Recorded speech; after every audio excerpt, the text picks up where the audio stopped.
क्या भड़काऊ भाषण देना यानी हेट स्पीच देना इस देश में गुनाह है? सवाल का जवाब आप भी जानते हैं, क्योंकि इस देश का कानून ये कहता है कि ऐसे बोलना अपराध है जो समुदायों को उकसा दे। ऐसे बोलना अपराध है जो लोगों को भड़काए, आग में घी डालने का काम करे। अपने बड़बोले बयानों के लिए कभी बयान बहादुर तो कभी जूनियर ओवैसी कहे जाने वाले एआईएमआईएम पार्टी के विधायक अकबरुद्दीन ओवैसी को हेट स्पीच के केस में बरी कर दिया गया। अकबरुद्दीन ओवैसी एआईएमआईएम के अध्यक्ष असदुद्दीन ओवैसी के भाई हैं। हैदराबाद की स्पेशल कोर्ट ने 2012 में दर्ज हेट स्पीच के 2 मामलों में अकबरुद्दीन ओवैसी को राहत दी।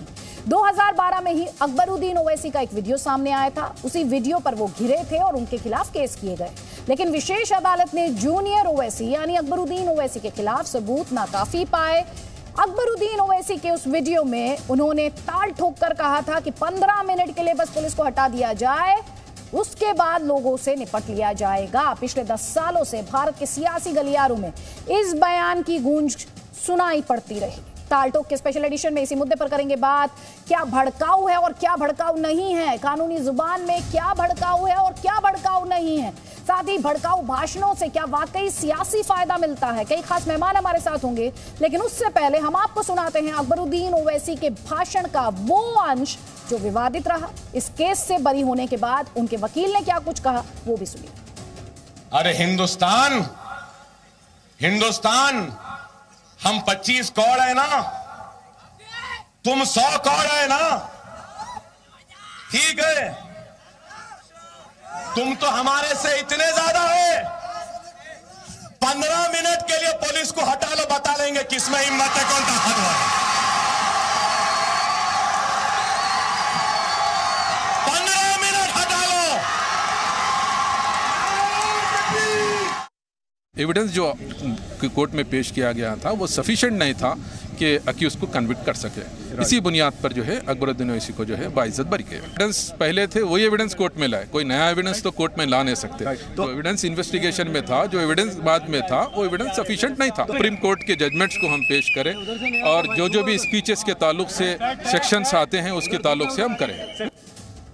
तो हम 25 तुम 100 करोड़ 15 मिनट के लिए पुलिस हटा लो, सियासी मंच से निकला ये भाषण अकबरुद्दीन का था। वीडियो में अकबरुद्दीन ओवैसी की आवाज थी। एफएसएल की रिपोर्ट से ये साबित हो चुका है। स्पेशल कोर्ट ने सबूतों की कमी की वजह से अकबरुद्दीन ओवैसी को बरी किया। इस मामले में कई सवाल खड़े हो रहे हैं, जैसे कि अकबरुद्दीन ओवैसी केस में सबूतों की कमी क्यों हुई? क्या जांच एजेंसियों ने सबूत जुटाने में किसी तरह की कोताही की?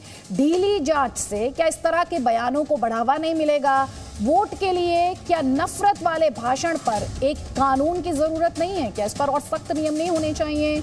और क्या इस बार बरी होने वाले अकबरुद्दीन इससे सबक लेंगे? विस्तार से करेंगे इन सवालों पर बात। कई खास मेहमान हमारे साथ बीजेपी के राष्ट्रीय प्रवक्ता शहजाद पूनावाला हैं और एआईएमआईएम का पक्ष रखने के लिए सैयद असीम वकार हमारे साथ हैं। सबसे पहला कमेंट तो शहजाद पूनावाला, सबूतों के अभाव में चूक कहां हुई? देखिए, सबूतों के अभाव में ही नहीं, राजनीतिक इच्छा शक्ति के अभाव में आज जो है अकबरुद्दीन ओवैसी जेल से छूटे होंगे या कोर्ट से छूटे होंगे, परंतु उस समय सरकार, देखिए कांग्रेस पार्टी की 2012 में सरकार थी जब ये केस आया था, और उस समय 2 साल कांग्रेस रही, उसके बाद टीआरएस रही, और 4 साल बाद पहले तो इन्होंने चार्जशीट फाइल की और उसके बाद जिस प्रकार से इन्होंने केस कंडक्ट किया, आज खुद कोर्ट ने कहा है कि सबूत प्रॉपर तरीके से पेश ही नहीं किए गए। परंतु मैं इनसे पूछना चाहता हूँ, देखिए अगर आज उनको कोर्ट ने बरी किया है तो तेलंगाना की सरकार को पहले तो जवाब देना चाहिए कि क्या वो अपील करेगी कि नहीं करेगी। और दूसरी बात, ये क्या मानते हैं कि जो बयान उन्होंने दिया वो सही बयान था? ये इनके और भी कई सारे बयान हैं कि हर बच्चा मुसलमान पैदा होता है, क्या ये बयान वो सांप्रदायिक मानते हैं, क्या इसको सेकुलर मानते हैं? ये ऐसे कई बयान हैं जो उन्होंने बार बार दिए हैं, परंतु कांग्रेस पार्टी का और तेलंगाना राष्ट्र समिति का तो धर्म बन चुका है कि जो भी एक विशेष वोट बैंक से होते हैं, तुष्टीकरण की राजनीति के चलते उनको बचाने का काम, उनको संरक्षण देने का काम, चाहे वो करौली में मतलूब अहमद हो या चाहे वो ओवैसी हो हैदराबाद में, ये दोनों पार्टियां करती हैं। सैयद असीम वकार, शहजाद पूनावाला कह रहे हैं कि छूटे नहीं है तो राजनीतिक इच्छा शक्ति की कमी थी, ये तो इसमें पॉलिटिक्स आ गई, ये तो वोट बैंक की मजबूरी थी।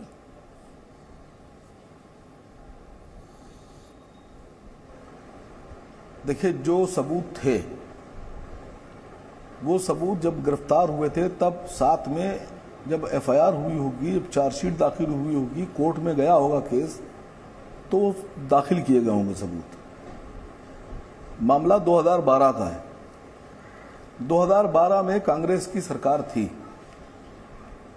कांग्रेस की सरकार ने अरेस्टिंग के वक्त एफआईआर की होगी, उसमें सबूत इकट्ठा किए होंगे, सबूत इकट्ठा करके चार्जशीट फाइल हुई होगी, कोर्ट में पेश की गई होगी। यही तरीका होता है न्यायालय का, न्यायपालिका का, कि जो आपने सबूत पेश किए हैं उन्हीं पर मुकदमा आगे बढ़ेगा। अब शहजाद पूनावाला साहब उस वक्त बीजेपी में नहीं थे, उस वक्त कांग्रेस में थे। तो शहजाद पूनावाला साहब से पूछिए कि उस वक्त सबूत क्या पेश किए गए थे। दूसरी बात, अकबर साहब बाइज्जत बरी हुए हैं, उनके खिलाफ सबूत पेश नहीं कर पाए इस बात का कि उन्होंने कोई भड़काऊ स्पीच दी थी या विवादित उनके बोल थे। मैं शुक्रगुजार हूं उन लोगों का जिन्होंने जनाब अकबर साहब के लिए दुआएं की। हम सब उनसे बहुत प्यार करते हैं, वो बेहतरीन लीडर हैं हमारे, और उन सब वकीलों का भी शुक्रिया, और तमाम जो हमारे एमआईएम के लोग हैं उनको मुबारकबाद मैं पेश करता हूं कि उन सब की दुआएं काम आई और अकबर साहब बाइज्जत बरी हुए। बाइज्जत बरी यह साबित करता है कि अकबर साहब ने कोई भी इस तरह का स्पीच नहीं दी थी जिसको विवादित या हेट स्पीच साबित किया जा सके।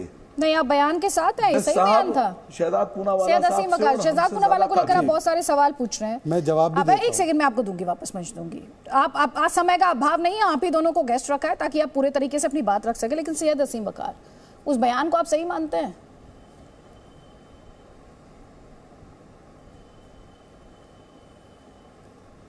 मैंने देखिए कई बार इस बयान पे बात हुई। अब ये विवादित मामला ही नहीं है। जब न्यायालय ने कह दिया कि उन्होंने कोई विवादित बात नहीं की है, तो सही और गलत का तो फैसला ही नहीं है। न्यायालय कह रहा है नहीं, कोई गलत बात नहीं की है, तो आप सवाल क्यों कर रही हैं ये? सर, मैं आपसे बयान का मतलब, can we have that statement again please? कि कोई विवादित बयान नहीं दिया उन्होंने। अच्छा, ठीक है। तो मतलब आप उस तरह के स्टेटमेंट के साथ हैं, आप उस तरह के स्टेटमेंट्स को एंडोर्स करते हैं, ठीक सैयद असीम वकार? तो आपका इसका मतलब आप मेरी आड़ में जज साहब पे हमला कर रही हैं। सर, मैं किसी पर हमला नहीं करी, मैं आपसे पूछ रही हूँ आप उस स्टेटमेंट का एंडोर्स करते हैं। तकलीफ आपको हो गई? अरे सर, मैं इसका जवाब दे देता हूँ। देखिए, मैं सिंपल सवाल पूछ रही हूँ, क्या AIM इस तरह के स्टेटमेंट्स को एंडोर्स करती? मैं तो पॉलिटिकल क्वेश्चन पूछ रही हूँ, आप जज साहब पर चले गए। सर, आप जज साहब पर क्यों चले गए? नहीं, अच्छी बात है, इन्होंने अच्छी बात की। एक सेकंड अदिति, बहुत महत्वपूर्ण है, मैं आपसे कह रहा हूँ बहुत महत्वपूर्ण है। अच्छा है कि ये जज साहब का इतना सम्मान कर रहे हैं।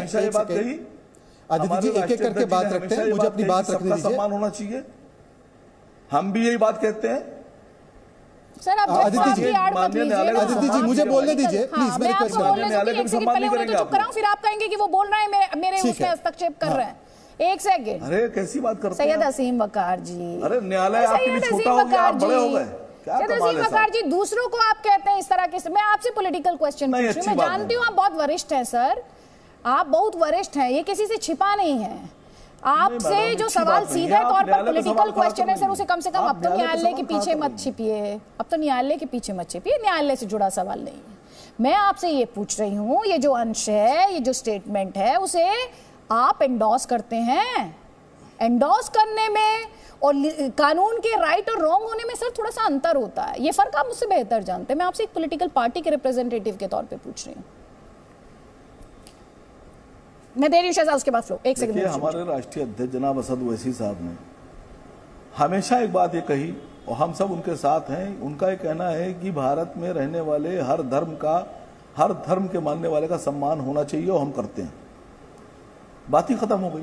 ठीक है अदिति जी, अब मैं एक इसी बात अदिति जी आप थोड़ा सा इसको मॉडरेट कीजिए, मेरा बोलने का समय है, आपने मुझे मौका दिया है। क्या कोर्ट ने जस्टिस? अदिति जी एक सेकंड, एक बात तो क्लैरिटी हो सैयद असीम वकार, बयान सही है, ये तो कोर्ट ने नहीं कहा, पर सबूतों का अभाव है, ये कोर्ट ने कहा।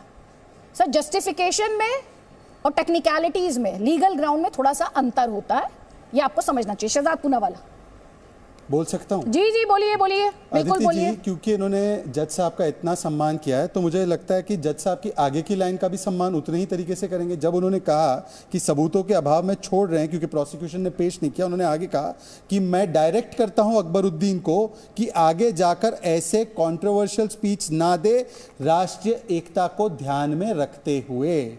अब मुझे बताइए असीम वकार साहब, जज साहब का तो सम्मान है ना इस बात पर भी कि अब जो है सिलेक्टिव सेकुलरिज्म की तरह सिलेक्टिव जज साहब का भी आप सम्मान करेंगे। दूसरी बात, ये फैसले तक आने तक आपको रुकना है, तब तक किसी को कुछ घोषित नहीं करना है।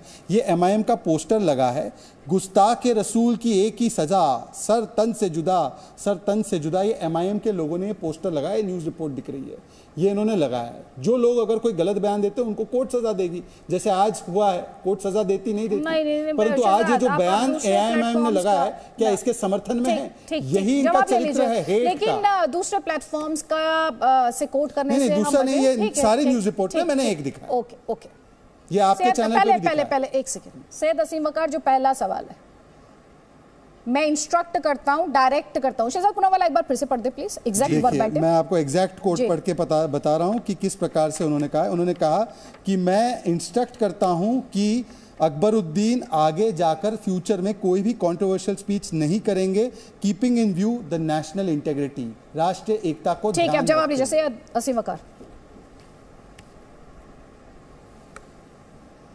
देखिए जनाब अकबर ओवैसी साहब संवैधानिक व्यक्ति हैं, वो कई बार के एमएलए हैं और मैं समझता हूं कि भारत के संविधान का पूरा सम्मान करते हैं, न्यायपालिका का पूरा सम्मान करते हैं। तो मुझे इस बात में कहने में फख्र महसूस हो रहा है कि अकबर साहब ने कभी भी न्यायपालिका का या संविधान का ना अपमान किया है और ना न्यायपालिका की किसी बात का आगे वो अपमान करेंगे। मैं यकीन से कह रहा हूं, मैं जानता हूं उन्हें। बात ही खत्म हो गई। सर न्यायपालिका की बात तो आप कर ही रहे हैं, पर लोकतंत्र की भी तो बात कीजिए। और आप बार बार बोल रहे हैं बाइज्जत बरी, बाइज्जत बरी, बाइज्जत बरी। इंस्ट्रक्ट करने की बात की गई, उनको डायरेक्ट किया गया है, कंट्रोवर्शियल स्टेटमेंट ना दें, keeping in mind national integrity. Sir Syed Asim Waqar ji जी जी, नहीं, मैंने आपसे कहा ना कि अकबर साहब एक संविधान का पालन करने वाले व्यक्ति हैं। वो कई बार के एमएलए हैं, उन्होंने विधानसभा में भी शपथ ली है कई बार और आज तक कभी भी उन्होंने संविधान नहीं, वो जो कंट्रोवर्शियल स्टेटमेंट, सर आप उनके विश्लेषण के लिए नहीं बुलाया, अकबरुद्दीन ओवैसी के विश्लेषण के लिए नहीं बुलाया सर, पर्सनालिटी की व्याख्या के लिए नहीं बुलाया सर। एक स्टेटमेंट है जिस पर हम बात कर रहे हैं, उस स्टेटमेंट पर आपका एज ए पॉलिटिकल पार्टी क्या स्टैंड है, उस पर मैं आपसे सवाल पूछूं एक बार फिर से, क्योंकि मैं आपसे पहले भी कहा मैं जनता की अदालत में जाती हूं। एक बार जनता को एक बार फिर से सुनवाते हैं कि क्या कहा था अकबरुद्दीन ओवैसी ने, सुनिए। अरे हिंदुस्तान हम 25 करोड़ है ना, तुम 100 करोड़ है ना, ठीक है। तुम तो हमारे से इतने ज्यादा है, 15 मिनट के लिए पुलिस को हटा लो, बता लेंगे किसमें हिम्मत है, कौन ताकत है। 15 मिनट हटा लो।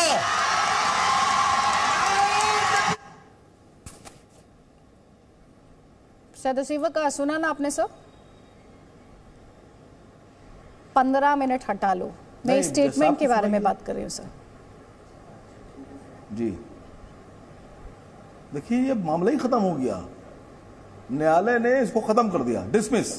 न्यायालय ने खत्म कर दिया, इसमें कोई डाउट ही नहीं सर। भविष्य की मैं बात सवाल नहीं पूछ रही हूँ आपसे, मैं न्यायालय को लेकर थोड़ी सवाल पूछ रही हूँ। खत्म हो गई बात फिर। अब नहीं, अभी आप बाइज्जत बरी आपने इतनी बार कहा, तो कोर्ट ने कहा सबूतों का अभाव, फिर कोर्ट ने कहा कि हम इंस्ट्रक्ट करते हैं, डायरेक्ट करते हैं कि कंट्रोवर्शियल स्टेटमेंट्स ना दें। उस पर आपका कमेंट चाह रही थी मैं। नहीं, उत्तर प्रदेश में एक मुख्यमंत्री गुजरे, इंतकाल हो गया मरहूम का, उन्होंने तो शपथ लगाई थी सर्वोच्च न्यायालय में, शपथ पत्र दाखिल किया था बहैसियत मुख्यमंत्री। एक तो मुख्यमंत्री उसका संवैधानिक पालन किया करना था उनको, और फिर सुप्रीम कोर्ट में शपथ पत्र दाखिल किया था। उसके बाद उन्होंने संविधान को कदमों से रौंद दिया और उसके बाद वो गवर्नर बन गए। नहीं, तो अकबरुद्दीन ओवैसी को लेकर सवाल है सर मेरा। नहीं, मेरा सवाल आपसे अकबरुद्दीन ओवैसी को लेकर है सर। नहीं, इस सवाल का जवाब नहीं ना सर। कीजिए उस पर। अच्छा, एक बात बताएं, अब जो अदालत द्वारा कहा गया है, अदालत ने केस ही खत्म कर दिया। हाँ सर, उसमें कोई इस पे कोई सवाल ये निशान नहीं लगा रहा है सर।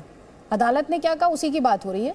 मैं ये कह रही हूँ आप सबक लेंगे अकबरुद्दीन ओवैसी और इस तरह बार-बार लगा रही हैं आप सवालिया निशान अदालत पे खड़ा कर रही हैं। आप अब यही बात समझिए, राजनीतिक चश्मे की यही दिक्कत है सर। खड़ा कर रही हैं। राजनीतिक चश्मे की यही दिक्कत है सर। मैं वो एक्सप्लेनेशन में नहीं जाऊंगी सर, जनता को तय करने दीजिए।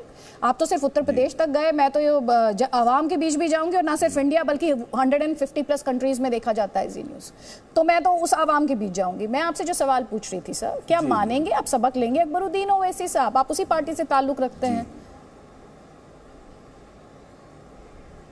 मैंने आपसे फिर कहा कि संवैधानिक व्यक्ति हैं, संविधान का पालन करने वाले व्यक्ति हैं, न्यायालय का और न्यायालय की गरिमा का पालन करने वाले व्यक्ति हैं। उनसे आप यही उम्मीद कीजिए कि वो संविधान को कभी नहीं तोड़ सकते, वो न्यायालय का सम्मान करेंगे। तो चलिए ये कह रहे हैं अब एकदम नए अकबरुद्दीन ओवैसी देखने को मिलेंगे, जो सैयद असीम वकार यहाँ कह रहे हैं कि एकदम नए अकबरुद्दीन ओवैसी देखने को मिलेंगे, जो हर कानून और इस तरह की जो स्टेटमेंट्स हैं वो नहीं देंगे, लोकतंत्र को ध्यान में रखेंगे।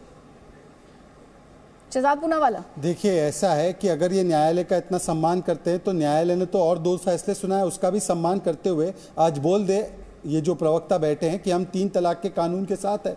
यही तो न्यायालय ने कहा था ना। आज न्यायालय का एक बयान, एक फैसला आप मान लेते हैं और दूसरा फैसला जो सबसे ऊंची न्यायालय से आया है उसको क्यों नहीं मानते? दूसरी बात, आप संविधान के तहत चलने वाले लोग हैं। यहाँ पर आपका AIMIM का कानपुर का पोस्टर लगा है, जहाँ पर आप, ये संविधान सम्मत तो नहीं है सर से तन जुदा करना, तो इसका खंडन करते हैं या आप इसके साथ है?